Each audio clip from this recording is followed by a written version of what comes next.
Misa Bharti Pataliputra seat से आगे की ओर रामकृपाल यादव पीछे चल रहे हैं। बड़ी खबर आपको दे दें, पटना साहिब से सटी हुई सीट है पाटलिपुत्र की, जहां से मीसा भारती तीसरी बार चुनावी मैदान में है। 2 बार वो चुनाव हार चुकी हैं, लेकिन बड़ी खबर यह है इस बार फिलहाल शुरुआती रुझानों में वो आगे की ओर बढ़ती हुई रामकृपाल यादव भारतीय जनता पार्टी के उम्मीदवार अभी पीछे की ओर चलते हुए दिखाई दे रहे हैं। सिवान से हिना शहाब पीछे चल रही हैं और ये आंकड़े आपको बताते चले 191 का अब तक रुझान निकलकर सामने आए हैं। 115 पर एनडीए, जिनमें 97 पर जा पहुंची है भारतीय जनता पार्टी।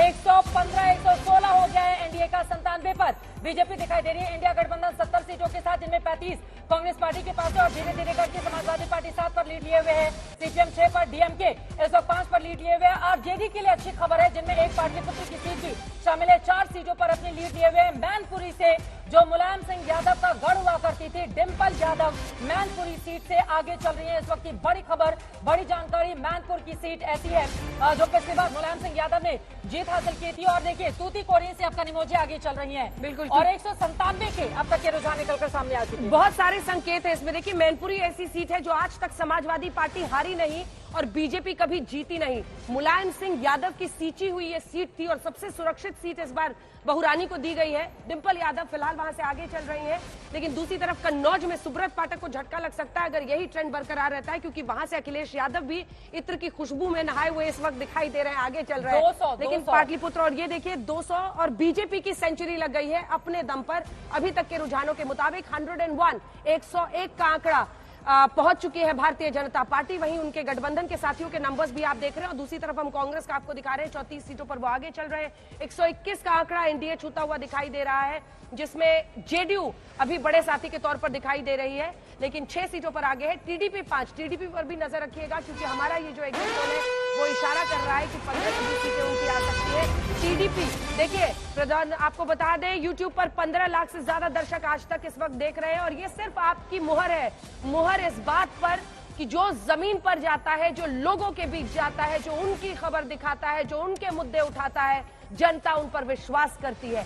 आपके भरोसे पर खरे उतरने की आपकी इस मुहर के लिए बहुत बहुत धन्यवाद। बने रहिए हमारे साथ, स्क्रीन से आपकी नजर हटनी नहीं चाहिए, क्योंकि ग्राउंड जीरो, हम आम चेयर जर्नलिज्म में विश्वास नहीं रखते। ग्राउंड जीरो पर जाते हैं, लोगों के बीच पहुंचते हैं, उनके मुद्दे उठाते हैं और फिर हर खबर निष्पक्ष अंदाज में हर पक्ष की बात आपको बताते हैं। एक बड़ी खबर आ रही है, एक बड़ी खबर आ रही है। राहुल गांधी वायनाड और रायबरेली इन दोनों ही सीटों से आगे चल रहे हैं। वायनाड 2019 में जीता था राहुल गांधी ने बड़े मार्जिन के साथ, जबकि रायबरेली की सीट सोनिया गांधी ने हासिल की थी। लेकिन इस बार कैसरगंज से बीजेपी के करण भूषण सिंह, ब्रिजभूषण के बेटे हैं, वो आगे की ओर बढ़ते हुए दिखाई दे रहे हैं। बड़ी खबर यह है। और गुना से बीजेपी के ज्योतिरादित्य सिंधिया आगे चल रहे हैं। 2019 का चुनाव वो हार गए थे, उसके बाद बीजेपी के राज्यसभा टिकट पर वो केंद्र में पहुंचे और फिर मंत्री बने, अभी आगे चल रहे हैं। पूर्णिया से निर्दलीय उम्मीदवार है पप्पू यादव, वो आगे चल रहे हैं। और पप्पू यादव अगर इसी तरह से अपनी बड़ी बढ़त बनाए रखते हैं तो यकीनन आरजेडी के लिए कम से कम ये अच्छे संकेत नहीं माने जाएंगे। बदायूं से एसपी के आदित्य को लेकर भी खबर साफ। तूतीकोरिन से डीएमके की कनिमोझी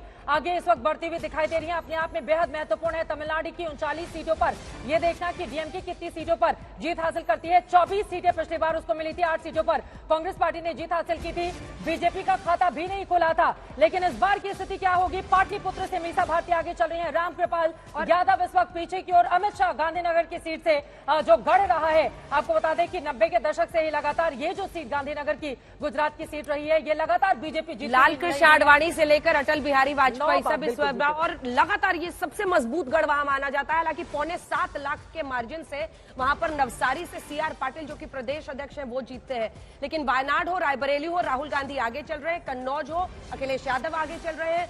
गृह मंत्री अमित शाह गांधीनगर से चल रहे हैं। तिरुवनंतपुरम से अब राजीव चंद्रशेखर आगे आ गए हैं और हमारा जो एग्जिट पोल था उसमें ऐसा इशारा था कि वहां पर राजीव चंद्रशेखर ज्यादा लोकप्रिय दिखाई दे रहे हैं। अभी 23 से आगे चल रहे हैं।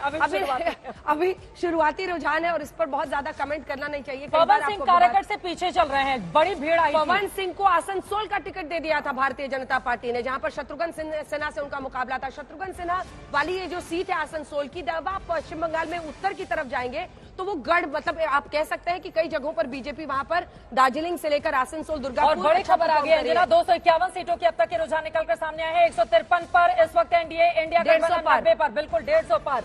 और 250 सीटों से ज्यादा की महबूबा मुफ्ती अनंतनाग से चुनावी मैदान में है और फिलहाल वो पीछे चल रही हैं। आपको बताते चले 2019 में भी कश्मीर की तीनों सीटें एनसी नेशनल कॉन्फ्रेंस की पार्टी ने जीत हासिल की थी और इस बार भी अनंतनाग से महबूबा के लिए अच्छी खबर निकलकर सामने नहीं आ रही है। अभी फिलहाल वो अगर पीछे चल रही है तो ये भी एक बड़ा संकेत है और सबसे बड़ा संकेत तब मिला जब 250 सीटों के रुझान में आप देख रहे हैं 156 सीटों पर एनडीए आगे है।